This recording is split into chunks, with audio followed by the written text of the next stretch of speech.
Hello, hello, hello. Ayan. So mga kapobri, ayan, magmumukbang tayo.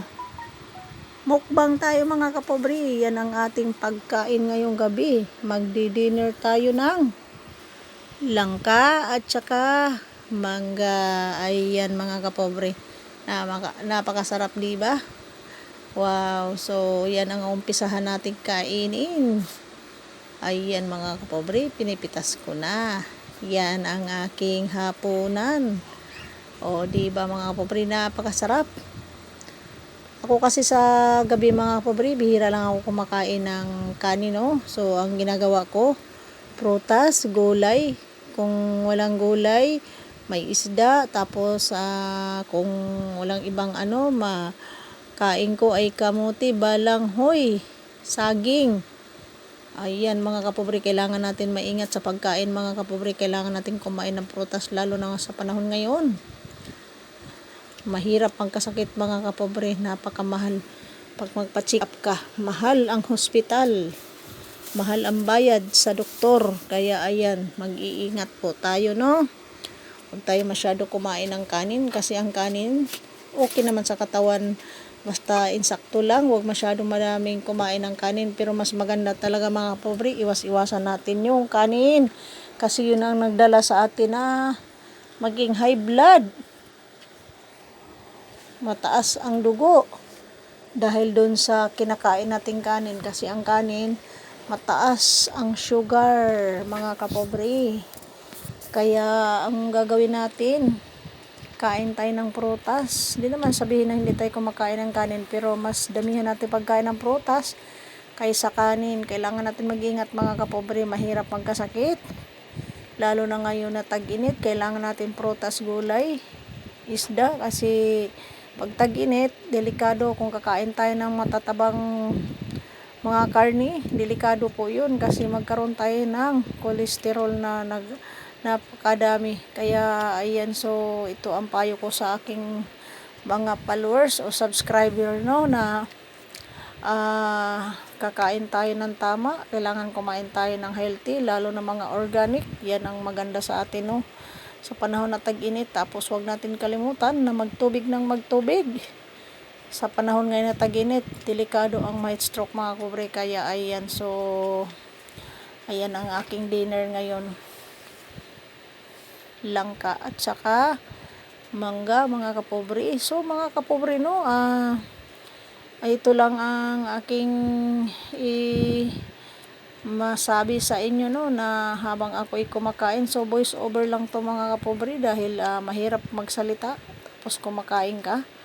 Kaya voice over lang tayo. Ipaalala ko lang sa ating mga subscriber at saka ating followers na yung mga kaibigan ko ding malakas kumain sa mga karne at saka sa kanin. Kaya sana bawas-bawasan natin ang pagkain ng karne at kanin kasi delikado sa ating kalusugan mga kapobre. Ako, ang kinakain ko talaga mga kapobre, prutas, gulay, para kagaya ng saging, kamote, ayan, balanghoy. Pwede na yan, no? Importante, malusog tayo. Kaya ingat-ingat po tayo sa ating sarili, sa ating pangangatawan dahil ayun na nga ang sinasabi ko, mahirap magkasakit. So pinapak ko ng pinapak talaga to mga kapobre kasi yun lang ang aking pagkain.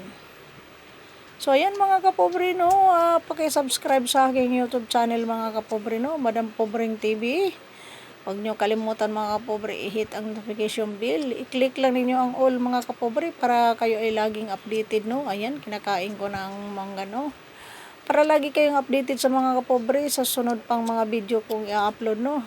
Pasensya lang, yan lang na i-upload ko sa ngayon. Kasi mga kapobre, medyo busy ang inyong lingkod. Kaya ayan, kumakain na lang ng mangga at langka. At saka sa aking page mga kapobre, pa-follow Madam Pobreng TV din mga kapobre, no. Pa-follow, like and share sa aking mga video. Comment down below kung sinong gusto magpa-shoutout mga kapobre. Pre-shout out, pre-promotion po tayo. Kaya ayan mga kapobre, medyo busog na ako no. Kaya ayan, so lalo't gabi ngayon mga kapobre, tama-tama din ang aking kinain ay prutas. Kahit matapos na akong kumain matulog, hindi delikado po dahil prutas lang po iyan. So ayan mga kapobre. O di ba mga kapobre, ang dami pa. Halos di ko na maubos talaga itong mga kapobre. Kasi napakalaki din ng langka. Kaya hindi talaga maubos yan. Kaya ayan mga kapobre, payo ko sa aking mga kaibigan butiki dyan. Ugaliin kumain ng prutas para hindi tayo magkakasakit sa awa ng Diyos. Hindi naman tayo as in nagkasakit. Pero yung mga sakit na mga normal, hindi natin maiwasan po. Yung sinisipon tayo dahil galing sa lamig hanggang sa mapunta sa mainit. Mainit mapunta sa lamig, kaya ayan no, di maiwasan ang ating pakiramdam minsan. Medyo matamlay dahil nga din sa ating naramdaman, pero mild lang po yan. So pinaka-importante, hindi tayo mataas ang dugo, hindi po tayo high blood, kasi yan ang pinaka-importante sa ngayon dahil sobrang tag-init na. Kaya ayan mga kapobre no. O di ba mga kapobre, busog na talaga kasi ayan, ang bagal ko nang kumain dahil busog na po. So pag busog na po tayo, wag natin pilitin kainin ang natira dahil ay hindi maganda din mga kapobre. Kahit prutas yan, hindi maganda pag sobra-sobra na. Kailangan na nating hintuan kasi hindi maganda yun dahil pag ang tiyan naman natin ay sobrang dami ang laman, hindi na maganda po yun, babanat ang husto, kaya magkaroon ng bilbil. Kaya tama-tama lang mga kapobre, pag medyo busog ka na, tama-tama lang. So ayan mga kapobre, ito lang masasabi ko mga kapobre, ang inyong lingkod kumakain ng langka at mangga na. Ayan lang ang aking hapunan. So mga kapobre, maraming salamat sa inyong lahat, lalo na sa aking mga subscriber at followers. Maraming salamat sa inyo. Ayan mga kapobre, ang dami pa pero hihintuan ko na yan ka dahil ako'y busog na. Pwede naman kainin bukas yan. So mga kapobre, ako'y magpapaalam na. Thank you for watching. Bye bye. I love you all.